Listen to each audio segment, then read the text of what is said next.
Welcome. I'm Janelle Kolaski, a career mindset coach and actor. And I'm Amanda Dubois, a self-authenticity and prosperity life coach and actor as well. And we're your co-host of Mindset Artistry YouTube channel, where we teach you the art of discovering and using your mindset to build a career and life you desire.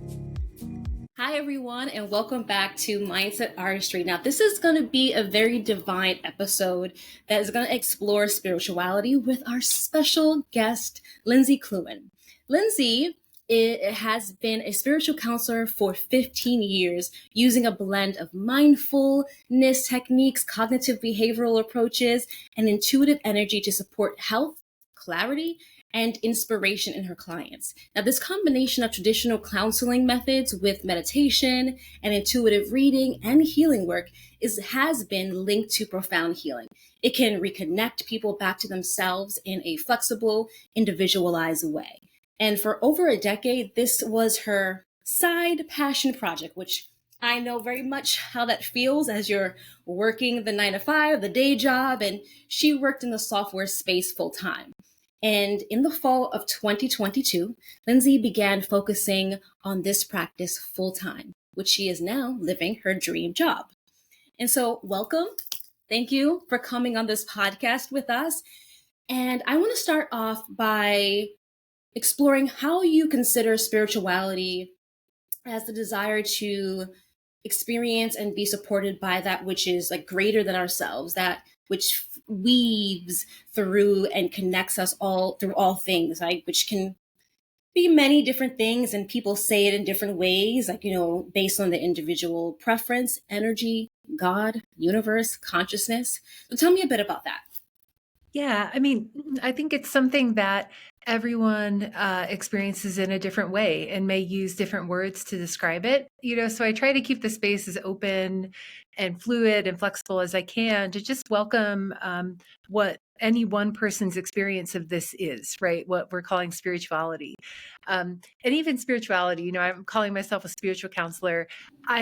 It's an inexact term, right? It's like the closest thing to what I do, which is trying to help people find themselves.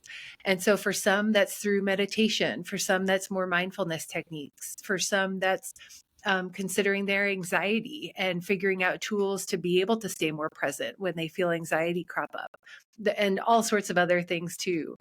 Does that help answer that question? It does. It does. And what started you on this spiritual journey? When I remember as a little kid, I was probably in first grade, which one of my kids is in first grade right now too.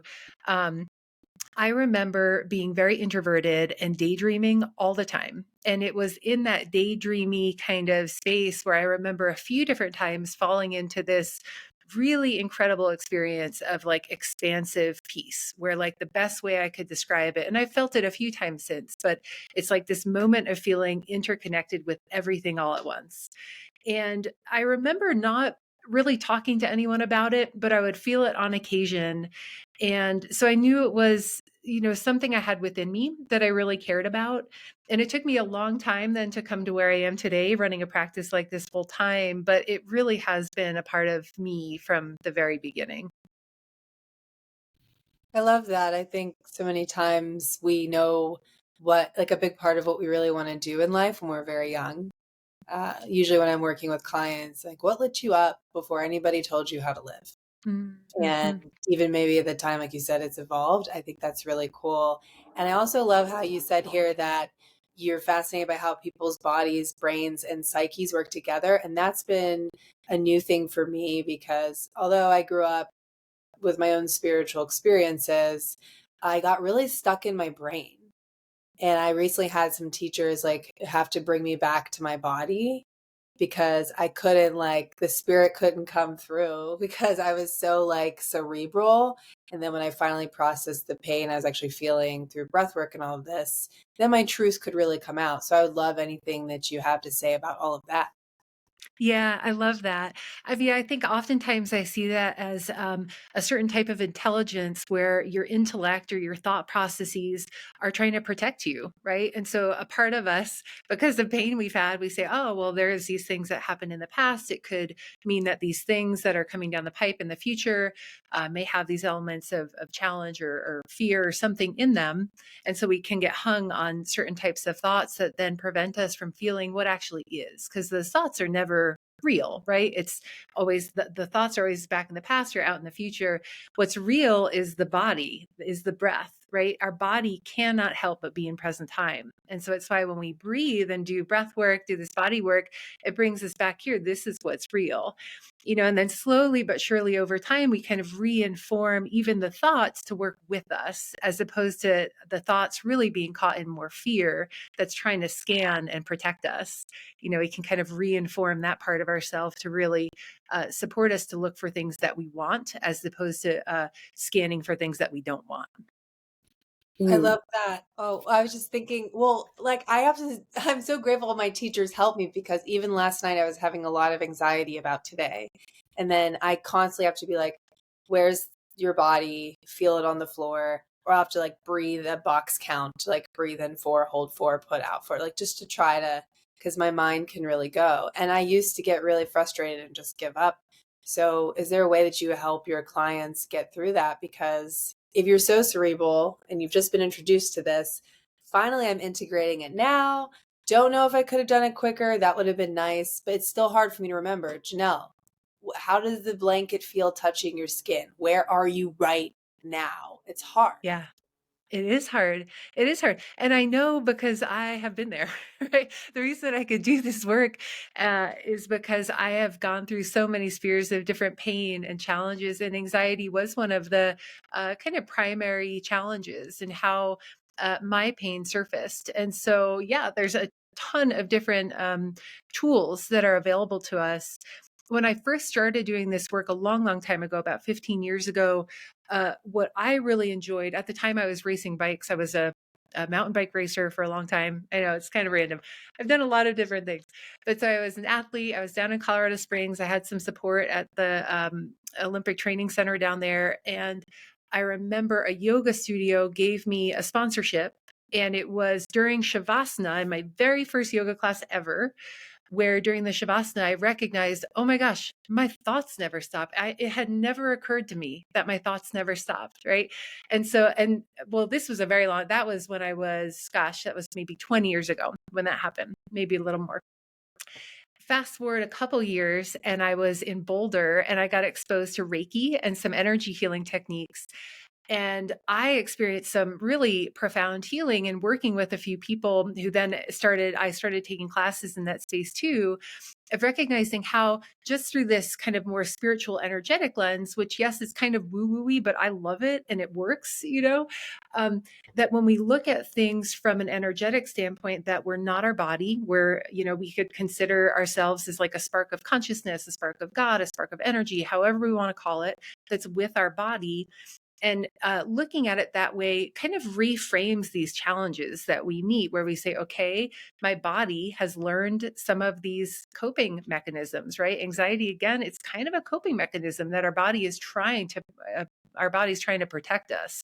And so there's all these different ways in. From there, I think looking at it from just the more scientific body-brain lens, learning how our brain functions, what some of these core kind of cognitive bias functions are with why we look for or think, kind of perceive the world the way we do, from more of a hardware perspective. We can't shake this part of our brain off, right? This is something that we need to learn. And so the more that we get to know all of these different layers of ourselves, the easier it is to then blend all of these different frames of references together and set someone like yourself really up for success, because then no matter what's going on, you could pick one of 20 different, frames of references to be able to better understand what's going on, and therefore how to kind of proceed with the most ease. I love that. With someone who hasn't had I wouldn't say courage, but the curiosity or even the motivation to explore spirituality or that healing process, because life can be very dramatic.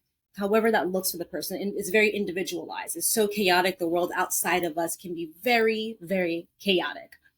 How does the healing process play or add into our world of chaos? And how can a person start approaching this journey either with you or, how you started, and what can they take away from taking this approach? Yeah, it's a good question. I mean, the chaotic nature of the world is one that is just so intense, right? And it's so easy to just fall asleep in it. It's like there's so many distractions, so many expectations and responsibilities we have or put on ourselves. And I think one of my favorite ways to begin working through that is just slowing down. And it's like just as simple as taking a breath. I tell people, even when we're in these jobs that are really stressful, um, we can always excuse ourselves, go to the bathroom, and just take literally 10 seconds to breathe with our eyes closed and feel what's real in that moment. Feel that the breath and the body will always anchor us back to right now. And when we do that and kind of learn how to begin disidentifying from these thoughts that are running that say, oh no, but there's this scary manager out there that's going to say this thing to me, or, yes, there's always these things going on, chaotic things. In that moment, that's not what's happening, right? It's the thought about that and kind of the anticipation of it that might be causing the stress. And so once we begin kind of figuring that out and learning how to slow ourselves down enough to come back even for a moment to just the calm right here, it makes the actual dealing with then stepping out and speaking with people or being in a stressful situation that much more tenable, right? Because we always can do it. We will survive that situation. It's usually our anticipation of the pain or the challenge of it that's far worse than the reality of it. What would you say to someone who kind of wants to debunk that, right? Because I think I've been in a state of mind, right, at some point, especially when I was in the 9 to 5 world, where it's like, no, that can't help. Breathing doesn't help.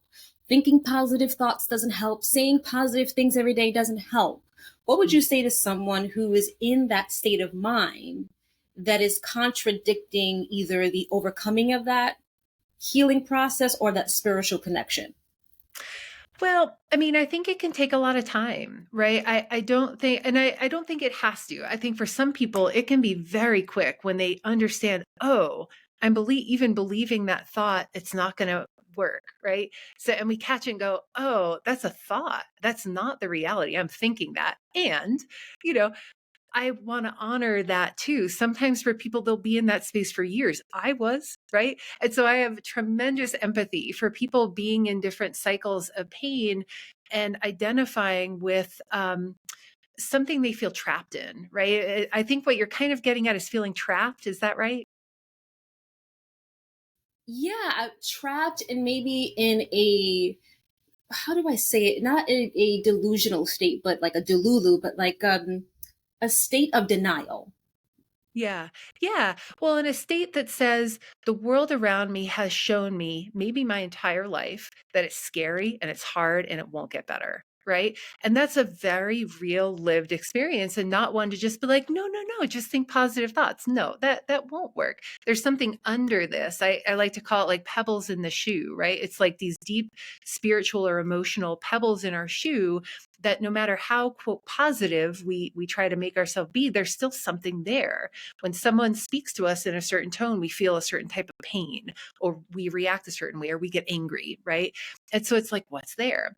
And that's where how I work one-on-one with people or in the classes, it's slowing down and it's getting quiet. I often guide people to close their eyes and really go within and kind of meet me in that more meditative space where yes, the thoughts will be running, but we can revisit experiences that are deeply triggering that again, all the data points in someone's experience might say, nope, this is exactly what's going to happen. It's going to be bad and it's not going to get better. And we go, okay, let's call that out, right? Let's be exactly with it. Yeah. And this is where really everyone, right? This is such a normed thing. And that it's understanding that there's investigation there, right? And so it's not by punishing ourselves or saying, oh, we should be this other place or we should banish this thought. It's like, no, no, no, that won't work. It never works. But us slowing down enough to really look at what are these thoughts? How do they make me feel? How does it land in my body? And kind of move from there. It slowly peels away these layers. I like to say that healing on any level, whether it's more traditional counseling kind of healing or energetic spiritual healing, which I do kind of both, it's not that we learn how to heal or we fix ourselves, is that we release the lies that have held us from having this sense of wholeness, that sense of, I can walk in this world confident and clear as myself, right? And that it's the things that have told us we can't do that, that we slowly get to peel away. And so what's there is you. So we're already there. It's just this slow kind of uncovering of things that is the healing. I was trying to talk and it wasn't working. Yeah, that's so cool. And I was going to ask about feeling shame around that and how people work through it. But I think you just have to accept that it's okay that it's a slow uncovering. And I wanted to ask you about the cross country mountain bike racing. That's so cool. And also how that ties into mental health and like focus. So it's Yeah. pretty fascinating. Like I love skiing and surfing because if I'm not in the moment, I'll die. Like it's like there's really no room for anxiety, which sounds insane. Like Amanda is like she respects sharks, but has a thing about them. And like that's kind of That's funny. fair. I'm putting myself like in the ocean. I actually have a deep fear of the ocean, which is another reason why I like to surf because I like to face those fears. Something probably Mm-hmm. happened. Oh well, but it's just interesting, like doing these things that maybe someone else might think, oh, that's so scary or intense, is actually where I can find a lot of peace because it kind of forces me to be in the moment. And I wonder what thoughts you have about that because of your racing and adrenaline and that type of thing. Yeah, I love that. Well, I love, Janelle, how you are really actively seeking out these activities that A, kind of help you face your fears, and B, give you that sense of centeredness and calm because it makes you present, right? You have to be present. So I love that. And that was a part of my racing, I would say. I think a part of me, I was always really athletic. And so it was my way, well, athletics and academics, I was just a performer. And so my way to kind of dance above my kind of inner pain was just to perform, perform, perform. Right. And so I enjoyed it. And now I really do enjoy it. I don't really care to race anymore. But back then, the racing was me, having a thing that did kind of like you're noticing, get me out of any sort of anxiety or looping thoughts because you just are present with the physical pain of like pushing as hard as you can on a bike. And I enjoyed it. I enjoyed the friends I made. I mean, there was just a lot of really bright aspects of it. In hindsight, I realized that I didn't need to do that, right? I didn't need to, like, being a professional athlete is so, even for me, it wasn't like I was the best ever. I was, okay. I was okay at it. I was good enough to be in that field, right? And it was a way to numb myself to my pain, I think, instead of kind of sitting down and meditating. So it's where once I got that yoga sponsorship and I began meditating, within a year, my desire to race actually completely fell away. Because what was kind of prompting me to race was more of the numbing, I would say. And that's not every athlete's experience. That was mine. And so I don't want to generalize. I think in general, any sort of physical activity is A, very healthy for our mind and body, and B, can be if we're also doing that kind of inner work to notice, where am I at? Are there emotions here that I just don't want to feel and therefore I'm forcing myself to exercise? Those are the questions that I would ask more endurance athletes or athletes that are really working out a lot. And so, balance, right? And so now I have a much more balanced stance on exercise where I love exercising, but it's not nearly as extreme as it used to be. And yeah, I luckily stopped racing before I burnt myself out to the extent that I wouldn't enjoy mountain biking, whereas now I still love mountain biking. Oh, that's so interesting about because we've talked about burning out, and I never thought about it from an aspect of diving into a physical activity that feels like a comfort zone, but is really either covering something or burying something that you are avoiding. So I want to explore a bit more about that because I find it very fascinating how the body, because you talked about how our body is very present. It will literally do anything we tell it to do through our thoughts and our emotions. I want to explore a bit more about how important our body is with this healing process, and your the way you coach with your clients. Yeah. Yeah, it's a good question. Gosh, and it's such a big question. I need to pick a way to answer that. Our body. Well, one of the things that I teach with beginner meditators is to just feel their body in the chair, right? And feeling the weight of your body. So the breath is one way, but really tuning into how does my body feel? Like when I tune into gravity gently kind of pulling me to be right here in this moment, how does that feel? How do my feet feel on the floor? How does my butt feel in the chair? What does my back feel? Where is there tension or contraction? Where does it actually feel quite relaxed and nice? And so just tuning into these little micro movements and holding patterns of the body can be a really helpful way in. How does that land? And what question would you have from there?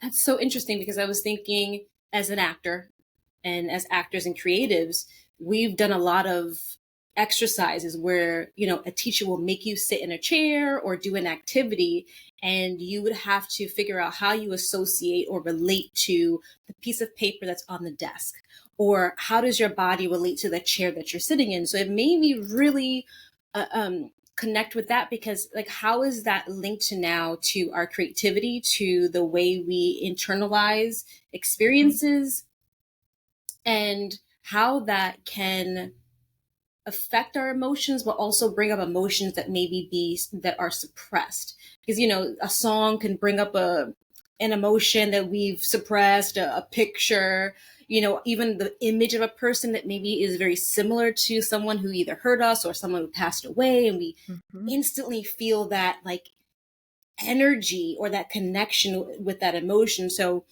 to me, it's so relative and universal with our human experience.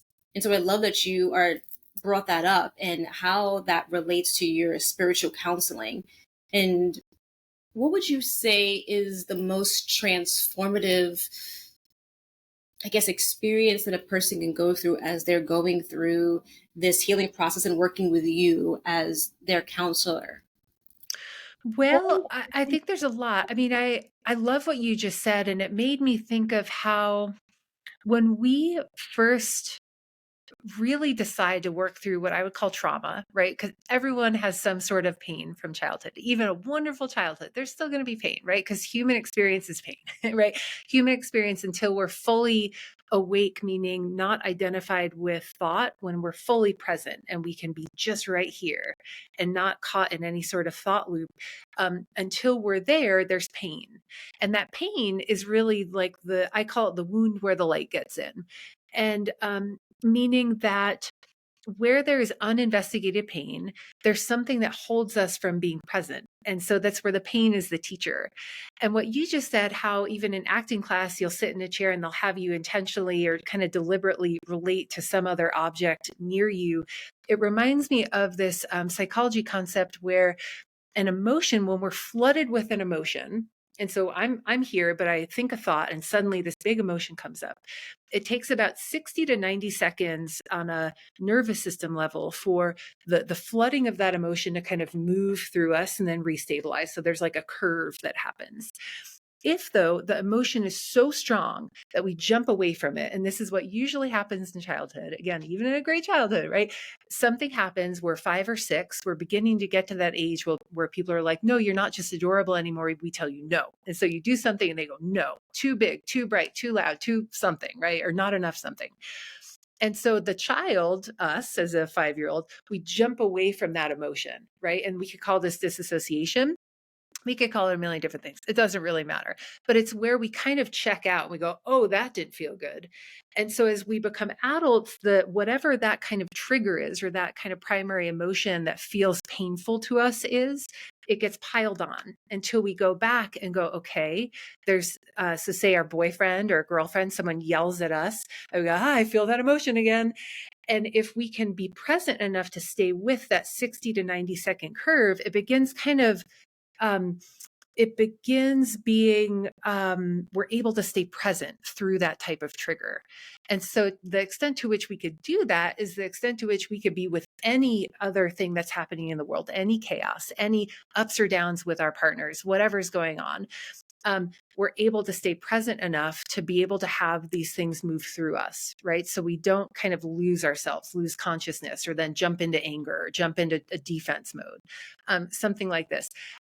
Does that make sense? And I know we're getting like a little bit out there, but yeah, how does that land? No, I love this. I was thinking about this and the other day because my partner and I had this conversation recently, and I just told Amanda about this, and it was cool. You had to say when and it's not like putting it on the other person. You're just explaining how you experience the reality, because we all experience two versions of reality usually based on a whole bunch of stuff.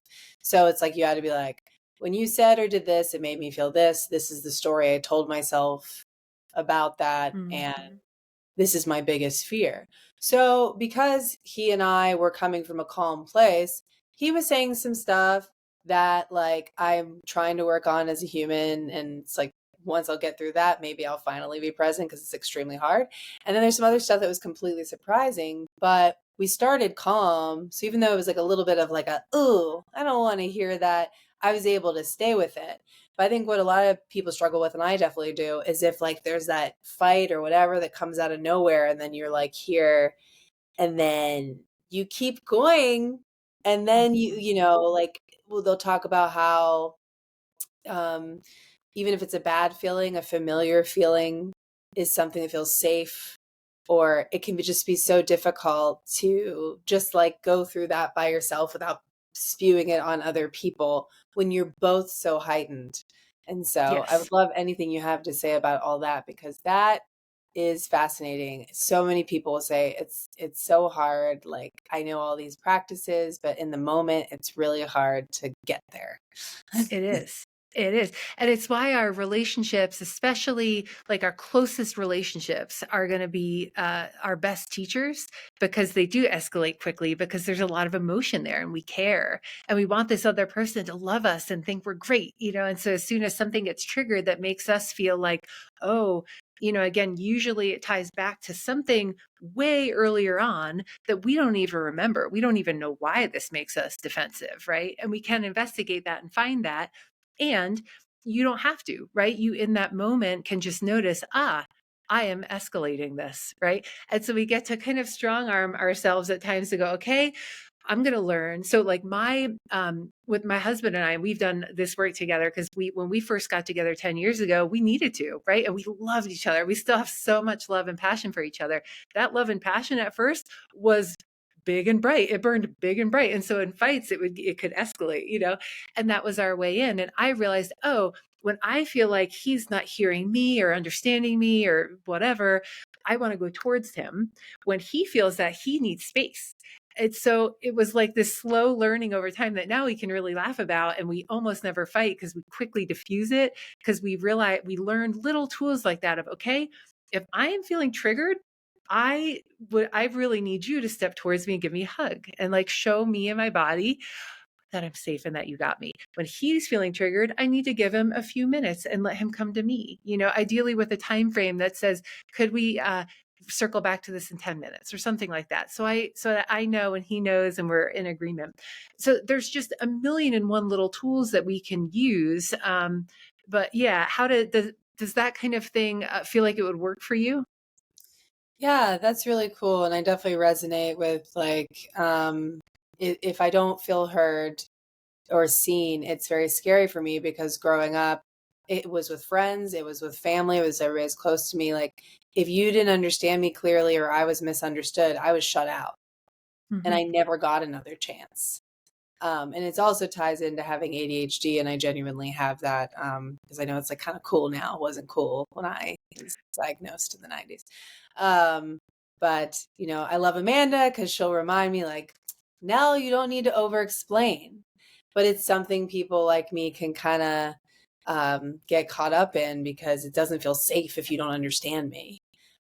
But it is. You just have to be like, and that's funny. My partner is like that. He'll just like kind of freeze up, and I'll be like, ah, And yeah, We gotta probably figure if he this just out. like, Yeah. yeah, if he just hugged me or if I just like walked away for a few minutes, it would be Yeah. fine. Yeah, because then our nervous systems can downregulate, right? If our nervous systems are here, it doesn't matter. We could again have all the positive affirmations in the world. If our nervous system is here, it's not going to work, right? And so we get to figure out, okay, what can I do to downregulate my nervous system so that I'm here and I'm seeing this clearly, which is super hard to do. And it takes a really long time, right? And it takes the right partner. Like I can, with the guys before my husband who I, loved, it just wasn't the right dynamic. It's like with with this guy, because I love him so much, now we can do it. It like really helped me get into some of the really good like depth of what I needed or what I really wanted to heal, because it mattered so much to me that he and I were on the same page. Oh, I love that, because it made me think of those that are maybe going through this journey or are curious of this journey or really want to work on a relationship with someone. How do you approach having this type of conversation with someone who may not be familiar with this regulating of emotions or regulating of thoughts, or maybe not aware and intuitive with their thoughts? Because so many people, like you said, until you sat down and attended that class, you didn't realize your brain and your thoughts were going and going and going. Yep. So how do you approach, well, at least what's your advice for someone who wants to have these conversations with their partner or family member or friend or even a colleague that matters to them? How do they go about this and articulate it in a way that can be received, I don't know, in a good way or just received? Yeah. Yeah. Yeah. It's a good question. I mean, I think everyone has their own journey and every couple has their own journey, right? But I think one of the general, well, when someone's really in it and they're struggling, I wouldn't name it this way because it would be too hard to hear. They probably wouldn't hear it. I think in general, the way from a more consciousness, spiritual level, this world works is that we're constantly projecting out on each other, kind of bouncing off each other to find ourselves. And that is a wonderful thing. It's a wonderful thing. And when we have pain of any kind in ourselves, frustration, sadness, madness, whatever, all the things, that's what we notice in the people around us, right? And so that's why the things in our life that really feel challenging, that is where we get to look. And I say, ooh, let's look there and let's celebrate. Every time we find something else, I still find things for me. I go, ooh, here's another thing. Here's another thing that I felt that was triggering, right? Because it's another space where there's a lack of light, like we don't understand it yet. And so that means that there's more space for peace, for joy, for excitement, which is now just held in this kind of unconscious pain in some way. And so our relationships, when we feel these pings of challenge, it's often that we will say, this person did this to me. What a jerk, Yeah, on a body level, sometimes someone just needs me to echo back to them. Yeah, I get it. On a body level, yes. And what I keep saying body level, no. In that moment, it's like, that's what's real for them. And they might need just someone to be able to say, okay, your boundaries are not being respected, or you don't, you're not giving your partner a chance to respect your boundaries because you're not establishing boundaries, So there may be these very kind of logistical body level things that we all go through. So that's one level. Another layer, though, is then looking at from an emotional space, emotional regulation space, of why is this thing so deeply triggering for me? What are the emotions I feel? And really giving yourself time to tune in to that, right? And so that's where like closing our eyes and feeling a memory of a recent challenging event and feeling, where does this land in my body? Feeling, oh, it makes my stomach tight. Oh, it makes my shoulders droop. Or, there's all these expressions that our body is trying to tell us, hey, there's something not right here, right? And so it's like utilizing these layers of ourselves as the friends that are trying to tell us something. But again, it takes a lot of time to slow down enough to be able to do that. Another whole space too is then looking at it from an energy level, where I started this work 15 years ago, just doing readings. I was doing energy readings because one of my teachers said, as I started doing the intuitive work, oh my gosh, you're such a good reader. If you want to do this for a job, you could. And I was like, what? People would pay me to do this, which was a ridiculous concept to me at the time. And what did I start doing? Well, I started giving away intuitive readings and people loved it, And I found this software job that, had the salary, had the title. I wanted to kind of climb that ladder. And so I did that for a long time, 12 years. But I was doing readings all along and then training myself because I find psychology and all these counseling practices so helpful. I was kind of teaching myself through readings and trainings this whole other more holistic approaches for how counseling works and why. And so I've learned all this kind of the full circle of Eastern, Western, physical science, Western science, all the way to like Eastern holistic energy work stuff. And I think the mix of all of this, and to be able to like notice, where's this person at? What do they feel like today? Do we want to look at past lives? Do we want to look at chakras, right? Do we want to just learn what grounding techniques are in energy? Or do we want to just look at like, what was this conflict that you had with your friend that sucked, right? Let's talk about that. So there's all these different ways in. And the reason I love doing the more holistic approach is because it's not a one size fits all. Every day we might need something different, and that's okay. Gosh, I love that. I love it. I want to know about how you left the corporate world fully, because I know Amanda did that because she's a badass too.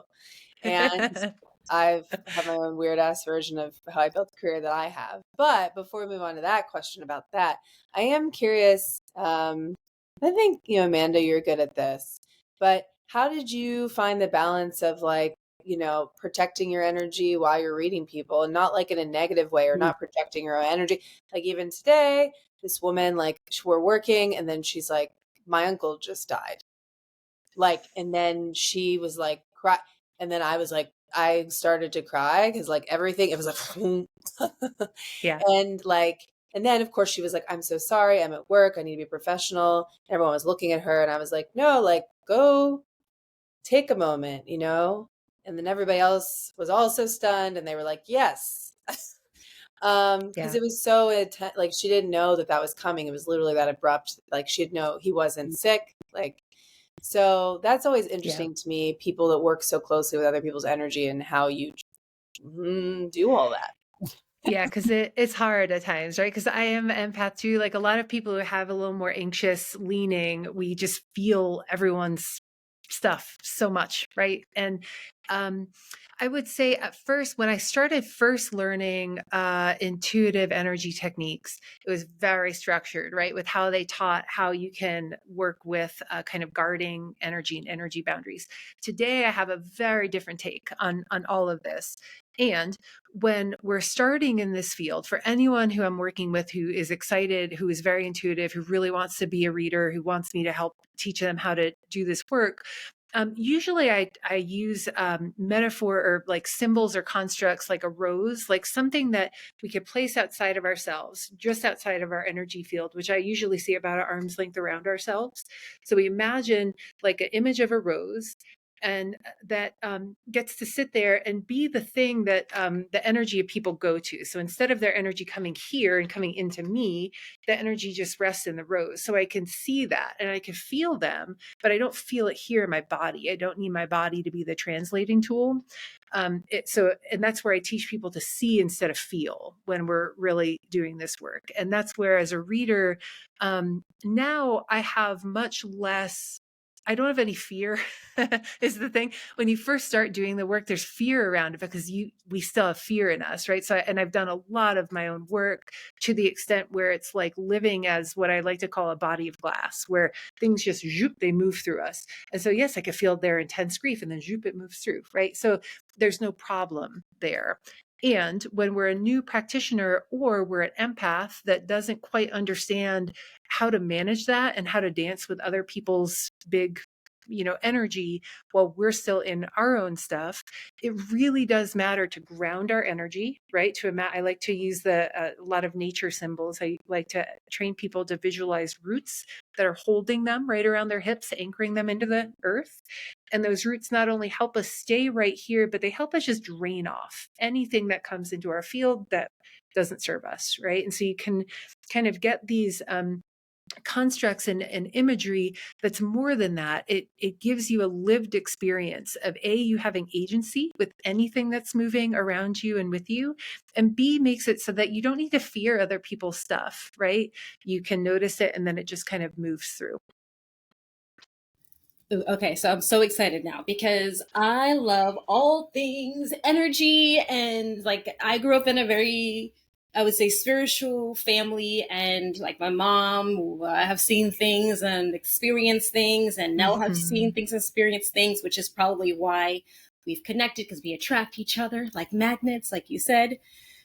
All right, so how I would love to just get a bit of a glance into your energy work, like from our meeting right now. What energy are you picking up so that we can kind of understand? Yeah, I'm putting you on the spot now. No, I just want to know, like, what energy are you picking up, and how is that being perceived when we initially meet someone? Yeah. You know, Yeah, it's a good question. Well, and so I think everyone is intuitive, right? Everyone's psychic. Psychic means of spirit, like the Latin root is translated of spirit, and that's what we all are. I would call it consciousness. I tend towards the term consciousness now because it's more kind of overarching for it, just kind of, I don't know, it's a nice general way to say spirit or God or presence, whatever. Um, as spirit, right? There are no walls. So we're in these physical bodies and we're in a building and we go, oh, okay, so I'm here and this is what I see and this is only I can see this. When really like energy and consciousness is all things all at once. And it's not even based on space and time, right? That's a construct in our physical world. But as a spark of consciousness in a physical body, we have this really wonderful opportunity to get to connect with others and perceive the world in the way that we choose, right? So there's a lot of option for how we're going to perceive and respond to the world. We cannot, though, we have no control over how another is doing that or what's happening in the world, right? So there's a lot that we don't have any control over, really.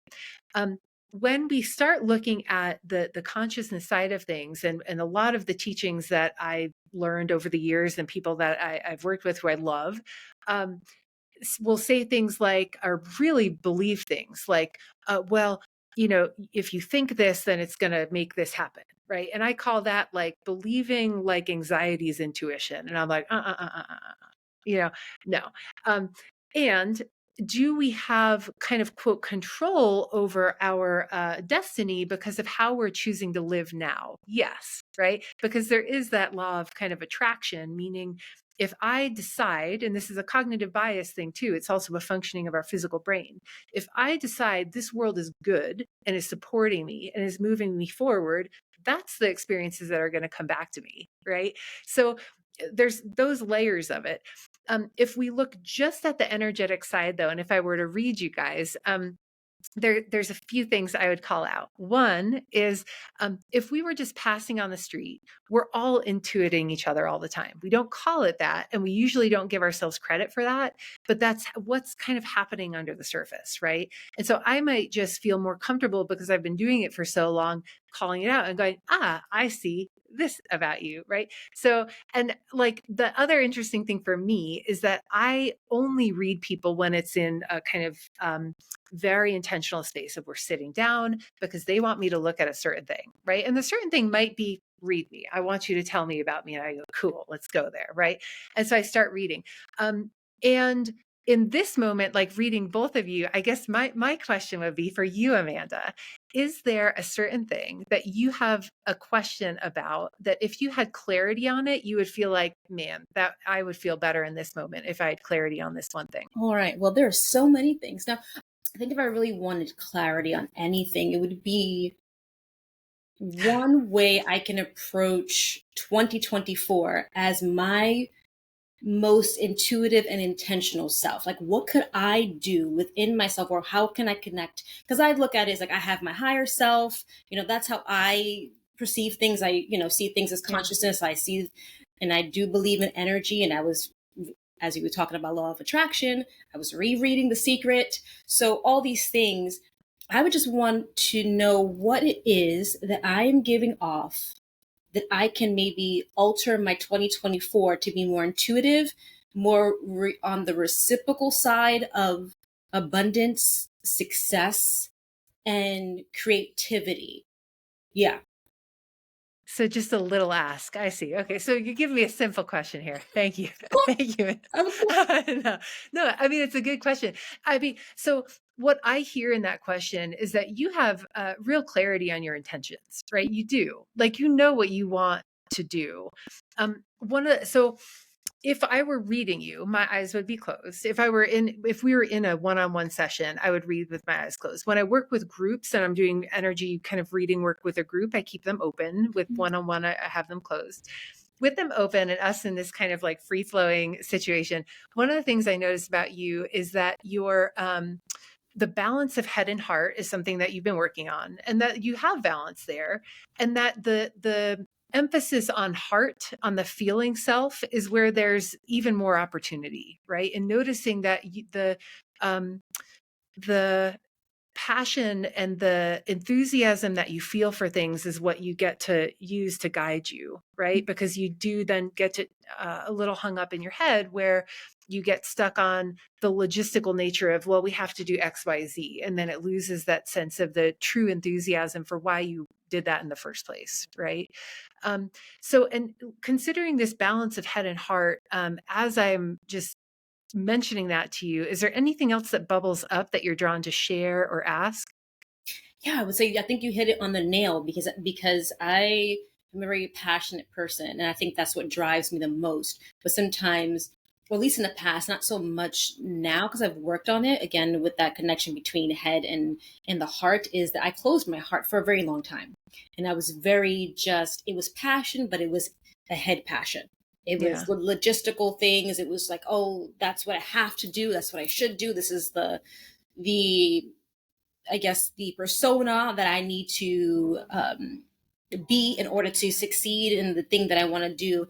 And I think you really hit it on the nail. As I started really diving in and doing my spiritual work, is what is that passion? What is that love? And how do I open up my heart in a way that I don't feel like, even if someone tries to hurt me or does hurt me, I am still resilient enough to heal from it and learn from it. And that has been my biggest journey in the past. I think that's what kind of propelled my spiritual journey and my spiritual healing, is how do I heal my heart to align vertically and horizontally, as Janelle liked to say, because she taught me about the vertical and horizontal aspect of myself. How do I, heal that and be more open? Because I've been so closed, yet I do love in all aspects and in all ways. But I'm very, very protective about my love, whether it's family, a partner, and friends, and the career that I choose. So I think like I said, I think you really nailed it on the head when it came to the head and the heart. I would say, yeah, for sure. Yeah. Yeah. Well, and so is there another question there about how to heal the heart, right? Like, what's a tool that I can do, or something that I can keep in mind as I heal my heart or continue to heal it? Yeah. What has helped you so far? A lot of the, diving into the pain, the trauma, the generational trauma, the things that I've experienced. And Janelle and I have worked on it. We talked about our personal experiences and things that we've gone through. And like, I grew up in a home that was, my parents got divorced. So for me, love never felt longevity. It never felt like you can find that one person and then be with them for the rest of your life. I felt like it was always a temporary thing, rather than like I said, a longevity partner in life. And so even though I have hope in it, and I love that, but yeah, I think for a long time I struggled with that. So as I recognized that I did want that and that it is possible, I allowed myself to feel it and recognize, where did it come from that I denied myself that I actually did want this? Where did it come from? And that was coming from, like, my parents, and, taking responsibility for that. Like, I was these coping mechanisms of, like, I don't need that. I don't want that. I'm okay. I'm good. And I lived in that coping mechanism rather than recognizing, like, I do want that. So what does that look like for me? And then I had to explore what love looked like for me. What did love feel like and look like for me versus what people are telling me and what people are showing me. So that's what helped me a lot. And I definitely am a much better place. Absolutely. Yeah. Yeah. Well, I would say, I mean, I'm almost tempted to close my eyes and have you close yours so we could look more deeply. We don't have to. I know we're running a little long on time, but um, two things pop up for you as you're talking. One is, and this popped up a couple minutes ago, and I was like, man, maybe I should mention this. There's a past life, your most recent past life that shows up for me is you were in a male body and you were a driver of things. It was like a businessy driver, right? And so it's very like you just like get it done. And there's a part of you that like really knows how to do that. And so it's really a blessing to have that type of experience so close because you're like, I can do the things. This is not a problem. Running businesses, making money, making things happen, not a problem for you. Never will be a problem, right? And in that life, one of the blockers was the love space, was feeling safe to be vulnerable enough to like have someone see you and meet you and hold you, to the extent that knowing that they will eventually die was still okay. Knowing that they might eventually leave you, still okay, right? Like being in that sense of safety. It was something that lifetime was complete. That was not available to you. And this is like a balance point lifetime where you've had many before that. But this lifetime is one where you're balancing out from that and noticing, okay, I still have those aptitudes close by where I can get it all done. I can do the things. And now that I have that running and I don't need to put so much mental energy into making things happen, how do I now let myself kind of fall into the moment, right? And one of the best ways to do that will always be a partner, right? Having a partner who you let love you, and getting to the point where you could say, I look forward to feeling abandoned by them, because we will feel abandoned by our partners, even if they're the soulmate that we're with forever. Those little micro moments of them being like, no, you were a jerk right then, that'll feel like abandonment. So it's like, how can we celebrate finding that and noticing every time you find that, you allow it to kind of fill back out. You allow that 60 to 90-second moment of feeling the abandonment move through you while you're holding on to yourself saying, I'm actually okay, right? So they're okay. They're doing their thing. I love when they're in my sphere, but I'm okay with them or without them. It just, I enjoy my life when we're partnered more, right? How does that land? Gosh, that was so amazing. And yeah, I love that you brought that up. And I do feel that way. I felt like this has been the lifetime, or at least this version of life, because I've known I've had many. Yeah. And I always tell people, like, when we're working with intuitives, you know what's right for you, right? And my job when I'm doing intuitive work with people is to be as clean as I can be, as far as like being a sounding board, where I try to just see and say what you're showing me in the present moment. So it's not because I know more. It's not because I'm predicting things for you. It's because you're showing me something that you want words put to, right? And so and you'll know if it rings true because there's a resonance within you that you feel.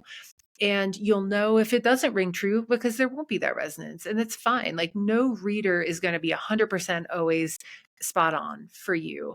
And so I always like to remind people, you're in your driver's seat. Yeah. Never put someone else senior to you, right? You know what's best and right for you. Yeah, no, thank you. I think I needed to hear that and affirm a lot of the things that I've already felt and thought and intuitively connected to. And before we go, I want to ask you, with your work and working with your clients, what has been the most rewarding, I guess, experience or thing that you've walked away from as you've embarked on this journey since 2022? Oh gosh, just love every day doing this work. Like, I swear, I love my family. Like, hanging out with my family is my number one thing in the world. I love them so much. And then doing this work is a close second. Like, every person I work with, every group session or class I teach, it really does offer me so much just joy and healing, even when someone's in a tough space, right? And we're kind of working on really hard stuff. I think what I've noticed in the past couple of months is an acceleration in what I would call awakening, meaning, we don't have to go sit in a cave to awaken. We don't have to be pious. We could still drop F-bombs. We could do all these things. Oh, yeah, I love using F-bombs. Yeah, right. And intentionally place F-bomb is really important. And so, but the space of awakening that I've been noticing that I attribute to doing this work, to like having the opportunity to work with people, is to be able to meet them where they're at, which encourages me to be more where I'm at, right? And the more we do this, the more we peel off all of our old layers of old lies, old pains, old assumption that's held us from ourselves, the more we have this really incredible experience of just deep peace and contentment that I think everyone deserves. I am feeling that so much in my life now. And so it is an absolute joy and gift to do this work and talk with people like yourself. Well, thank you so much for joining us. And I know you have a special offer. So tell us, tell the audience what you have in store. Yeah. Well, so I've been running classes for a number of years. And the next set of classes that I'm going to run, I'm just starting Zoom classes where we could all see each other. It's a mix of Q&A, meditation, and intuitive energy tools that I guide the group through. And the topic that's coming up in February, starting February 13th, is Accelerate Your Awakening. This is a space that means, like I just shared, means a lot to me. And I think is really at the core of what people are ready for. You know, when we feel pain, it's like, I like to think of it as our higher self shaking our physical self shoulder saying, wake up, you know, through the pain. And so I think we're ready for this. I think it's why we see so much pain around the world. And so I would love if any of your listeners want to check out that class and consider registering. And if it resonates with them, to accelerate their awakening into more peace, more joy, that I would love to have them with us. Yeah, thank you so much. And where can they find you? On my website, it's lindseykluin.com. Well, everyone, that was such a spiritual. I said it was going to be a divine episode, and it sure was. At least I know for me. So thank you again, and we'll see you next time. All right. Thank you so much, Amanda. Thank you, Lindsay. Bye.